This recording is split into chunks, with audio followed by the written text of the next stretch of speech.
Halo people, kembali lagi bersama gua di channel Lazy Movie.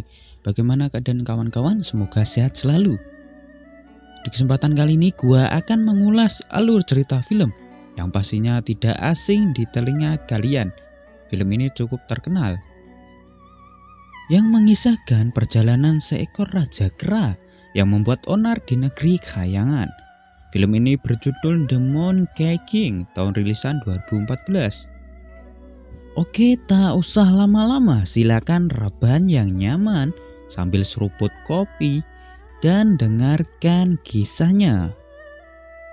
Sebelum dimulai, mohon dukung terus channel ini dengan menekan tombol subscribe dan jangan lupa tekan juga loncengnya. Terima kasih. Salam sejahtera, semoga keselamatan, kedamaian, keberkahan, dan kasih sayang menyertai kalian semua. Amin.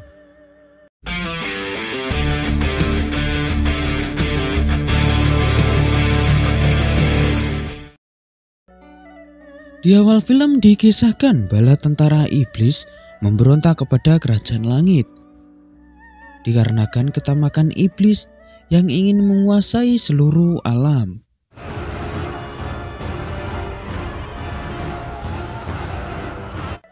Di awal penyerangan iblis ke kerajaan langit, Raja Iblis pun bisa dikalahkan dengan mudah oleh sang kaisar langit.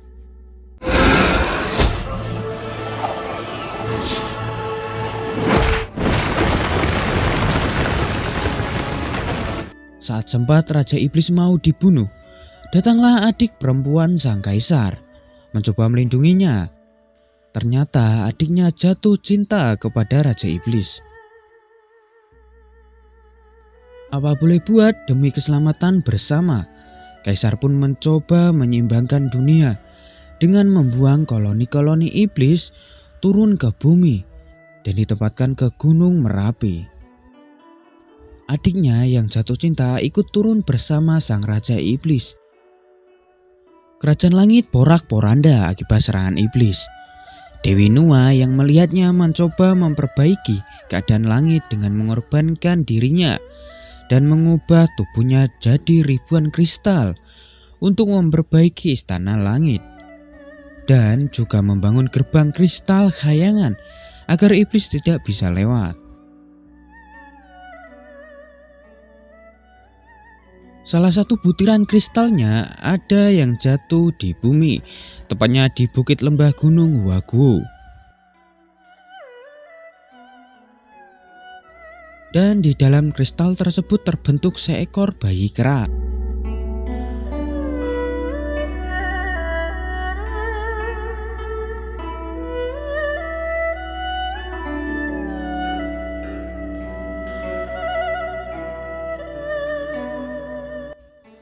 Tak lama ada seekor rubah putih yang mendekati kristal tersebut dan menyapa kera yang ada di dalamnya. Lalu di sebuah bukit, Dewi Guan Yin mendatangi guru putih untuk memberitahukan seekor kera sakti yang lahir dari kristal Nuwa. Dewi Guan Yin menyuruh guru putih untuk mengajari sang kera sakti kebaikan, dan sang Dewi memberitahukan tempatnya.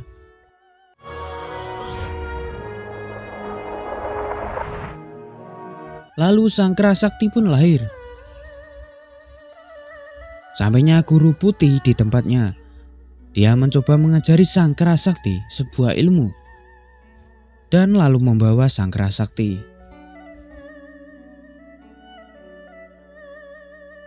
Setelah sampai di bukit, guru putih lalu memberi nama kera sakti yaitu Sun Wukong. Sin berpindah ke tempat kerajaan iblis. Si Pramaraja memberitahukan kelahiran seekor kera yang bisa dimanfaatkan untuk membalas dendam kepada kerajaan langit dan membuat salah satu tentara langit untuk melakukan pengkhianatan. Ternyata selama ini para iblis masih menyimpan dendam. Kita kembali kepada Wukong yang sedang berlatih bersama kakak-kakaknya. Saat itu juga sang guru putih datang mengajak Wukong pergi. Seketika Wukong melihat awan hitam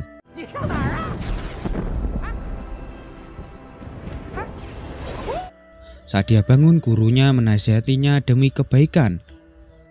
Lalu sang guru ingin Wukong pergi untuk menimba ilmu lebih baik lagi. Scene berpindah kepada sang penjaga langit. Datang menemui Raja Iblis. Sang Raja Iblis pun mencoba menghasut penjaga langit untuk melakukan pengkhianatan kepada sang Kaisar Langit dengan iming-iming kekuasaan. Wukong sudah kembali ke tempatnya di Gunung Huagu yang disambut oleh teman-temannya. Lalu salah satu temannya memberitahukan kepada Wukong tempat persenjataan untuk melindungi seluruh koloninya. Senjata-senjata tersebut berada di bawah mata air yang langsung menuju ke kerajaan di laut. Tak pikir panjang, Wukong langsung terjun ke bawah.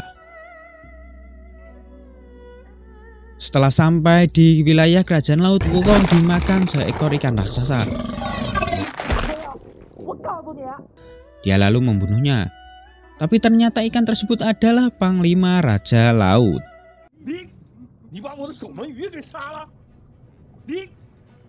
Lalu Wukong meminta semua senjata yang ada untuk melindungi teman-teman keranya dan juga mengambil jubah milik Raja Laut. Wukong melihat sebuah tongkat raksasa, yaitu senjata yang menyeimbangkan lautan. Tapi dia tidak peduli, dia ambillah senjata tersebut yang mengakibatkan gelombang tsunami di mana-mana.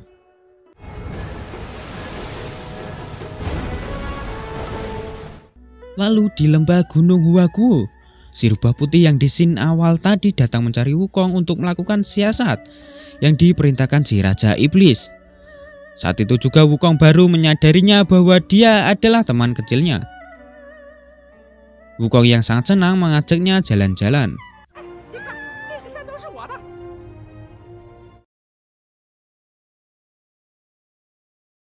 Scene berpindah di gerbang langit. Raja Laut mengadukan kelakuan si Wukong kepada Kaisar Langit, tapi dicegah oleh sang penjaga bahwa dia mampu menanganinya. Pergilah anak buah si penjaga langit menangkap si Wukong. Setelah sampai mereka bertarung sangat sengit hingga Wukong hampir kalah.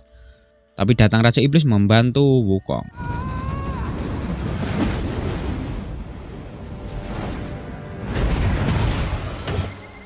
Raja Iblis mencoba mendekati Wukong dan menghasut Wukong untuk pergi ke langit. Raja Iblis dan penjaga langit merencanakan sesuatu untuk menjebak si Wukong di langit untuk memakan pil mujarab. Setelah sampai di langit, Wukong bertemu langsung kepada sang Kaisar Langit. Lalu kru putih datang bersama yang lainnya. Wukong ingin belajar kepada sang Kaisar. Kaisar memberinya kuasa untuk menjaga kuda-kuda langit. Setelah sampai di kandang kuda, si penjaga langit datang dan mencoba mengganggu si Wukong. Terjadi perdebatan antara keduanya.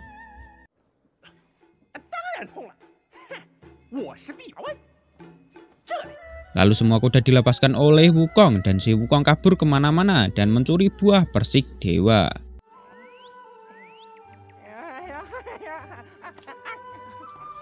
Penjaga langit terus mengejarnya. Hingga tiba-tiba sang Kaisar di sana ternyata itu perubahan si Wukong.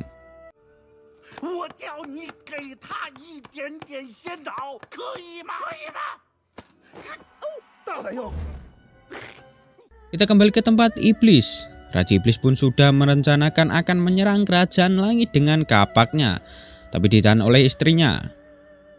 Dengan egosnya, Raja Iblis tetap akan melakukan penyerangan.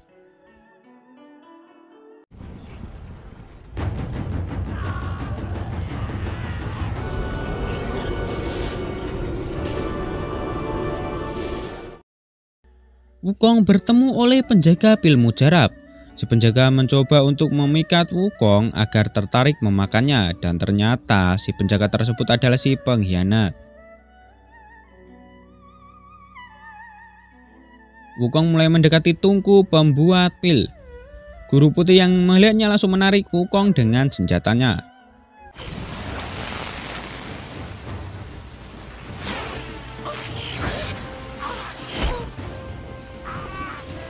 Lalu para tentara langit datang menyerangnya dan si penjaga langit memfitnah Wukong.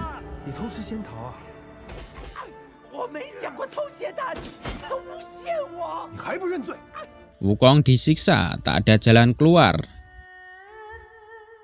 Terpaksa dia menyuburkan dirinya ke api Samandi. Wukong lalu terombang-ambing karena badai api yang ada di dalam tungku. Tiba-tiba pil mujarab ada di sana yang berhasil dihisap oleh si Wukong.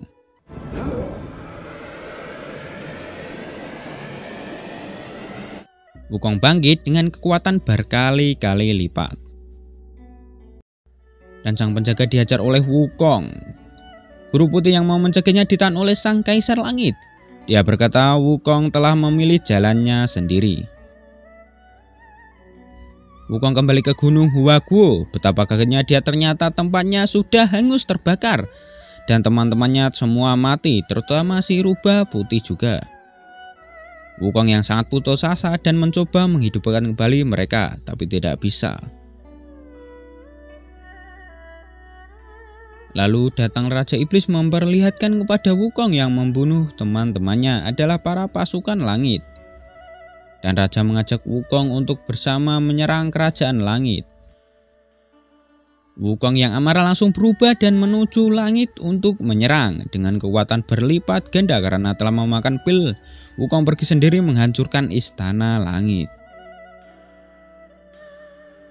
Dan ternyata para tentara langit yang diperlihatkan si Raja Iblis yang membunuh teman-teman Wukong adalah penyamaran si pasukan Raja Iblis untuk melakukan propaganda dan menghasutan kepada Wukong biar dia bisa dimanfaatkan.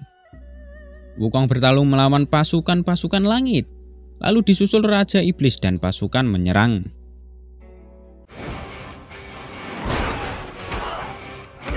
Kaisar pun turun tangan melawan mereka dan si pengkhianat tadi malah menyerang pasukannya sendiri.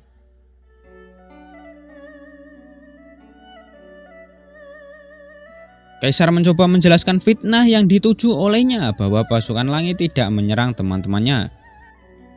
Dan sang guru putih telah dibunuh oleh Raja Iblis. Wukong yang tahu sebenarnya dia telah dimanfaatkan oleh Raja Iblis.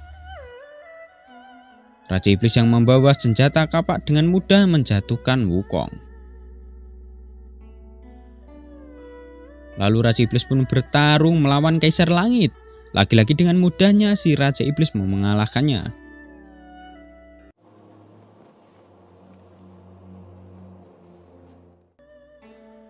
Si penjaga langit ternyata sudah dibohongi oleh Raja Iblis.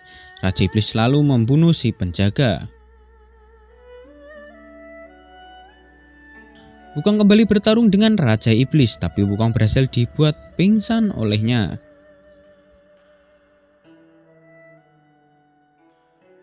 Dia lalu melihat Dewi Huanyin menasihatinya dan memberinya kekuatan. Wukong tersadar dan melanjutkan pertarungannya.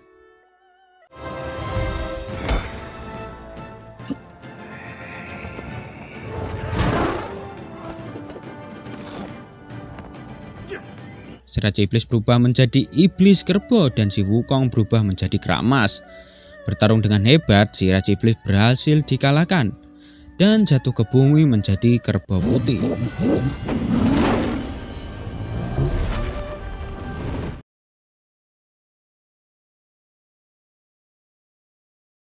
Wukong yang menyesali perbuatannya mencoba memperbaiki keadaan langit. Lalu dia berhadapan kepada sang Buddha. Buddha berkata bahwa Wukong akan menjalani takdir yang baru. Lalu Wukong dikurung di tangan Buddha di Gunung Lima Jari.